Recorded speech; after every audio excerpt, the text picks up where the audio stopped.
గడిచిన 75 ప్రతి ఒక్కరూ సామాజిక న్యాయం అంటూ పబ్బం గడుపుకుంటే పాటించిన ఘనత సీఎం జగన్ కే దక్కుతుందన్నారు మంత్రి అమర్నాథ్.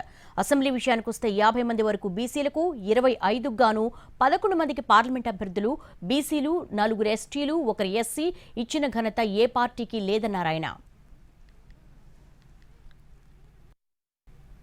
నియోజకవర్గ అసెంబ్లీ అభ్యర్థిగా నన్ను ప్రకటించినటువంటి గౌరవ ముఖ్యమంత్రి జగన్మోహన్ రెడ్డి గారికి మరొకసారి హృదయపూర్వకంగా ధన్యవాదాలు తెలియజేసుకుంటూ, ఏదేమైనప్పటికీ రానున్నటువంటి కాలంలో మేము ఏదైతే సోషల్ ఇంజనీరింగ్ని నమ్ముకున్నామో, మొదటి నుంచి గడిచినటువంటి 75 సంవత్సరాలుగా అనేక రాజకీయ పార్టీలు, అనేక మంది నాయకులు ప్రతి ఒక్కరూ సామాజిక న్యాయం అనేటువంటి మాటే చెప్పారు తప్ప సామాజిక న్యాయాన్ని పాటించినటువంటి నాయకుడు జగన్మోహన్ రెడ్డి గారు.